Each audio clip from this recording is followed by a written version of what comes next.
آصف علی زرداری کو بلاول ہاؤس سے ملحقہ بنگلے کوڑیوں کے دام بیچے. یہ پاکستان کی مہنگی ترین زمین ہے.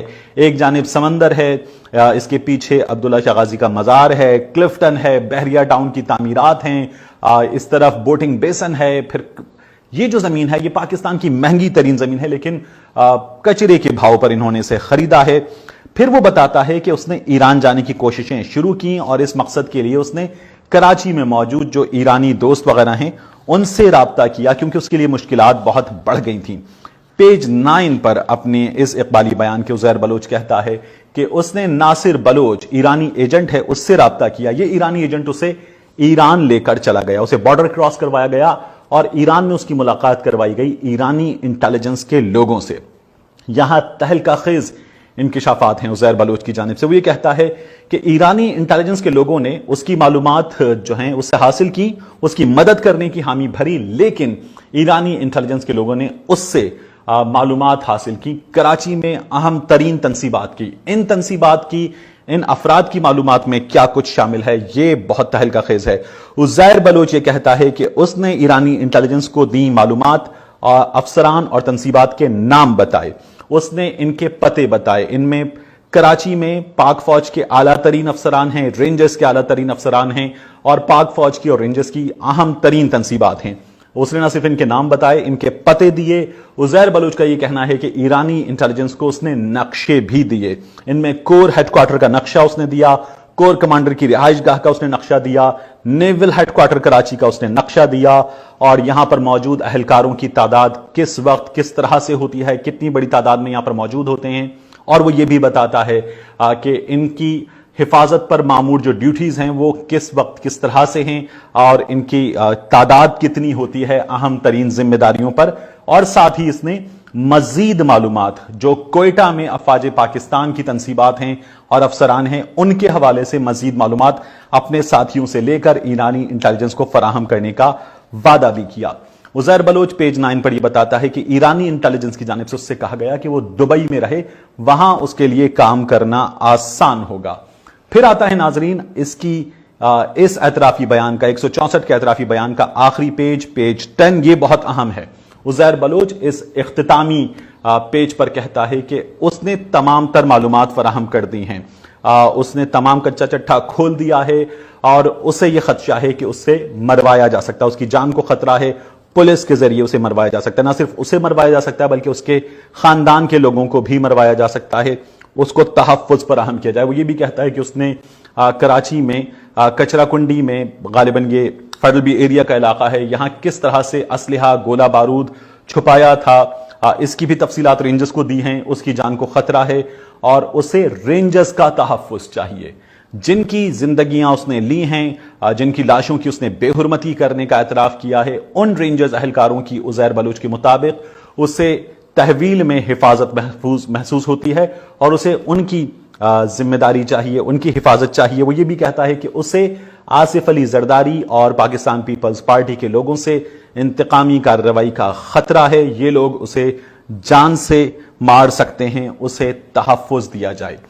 عزیر بلوچ کی جو جے آئی ٹی ہے, اس جے آئی ٹی میں ممکن ہے کہ یہ نام نہ ہوں, اس جے آئی ٹی میں جو تفصیلات ہیں وہ جے آئی ٹی تمام کی تمام میرے پاس موجود ہے. آپ کے پاس جو جے آئی ٹی منگل کے روز وزارت داخلہ کی ویب سائٹ پر آئے گی, اس میں ممکن ہے کہ آپ کو جو اس کی سافٹ کاپی ہے وہ جس فارم میں ملے وہ ایک پی ڈی ایف فارمیٹ ہو سکتا ہے, لیکن میرے پاس اس کی وہ کاپی موجود ہے اور میں آپ کو دکھا بھی رہا ہوں کہ جس میں صفحات پر یہ جے آئی ٹی ہے, جس پر مہریں لگی ہوئی ہیں. جو جے آئی ٹی ویب سائٹ پر ہے وہ ابھی کس فارم میں آتی ہے ہمیں نہیں پتا, لیکن میں اس جے آئی ٹی پر جہاں مہریں لگی ہوئی ہیں اس جے آئی ٹی میں عزیر بلوچ نے کے بارے میں کیا کچھ معلومات ہیں, کتنے پیسے حاصل کیے گئے, گینگسٹر تھا, گینگز کیا تھے, اس کے ساتھی کون کون تھے, یہ معلومات اس میں موجود ہیں. یہ معلومات بہت اہم ہیں اور یہ جو ہے پاکستان پیپلز پارٹی کے اس جے آئی ٹی کے حوالے سے مختلف دعوے ہیں, لیکن یہ جو 164 کا بیان ہے یہ وہ بیان ہے جو اہم ترین ہے, جس میں پاکستان پیپلز پارٹی کے بڑوں کے نام ہیں, ان کے جرائم کی تفصیل ہے. سارا کچا چٹھا اس نے کھول کر رکھ دیا ہے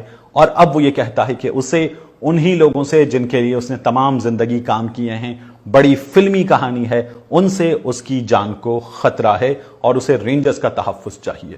ملتے ہیں آپ سے اگلے ویلاگ میں.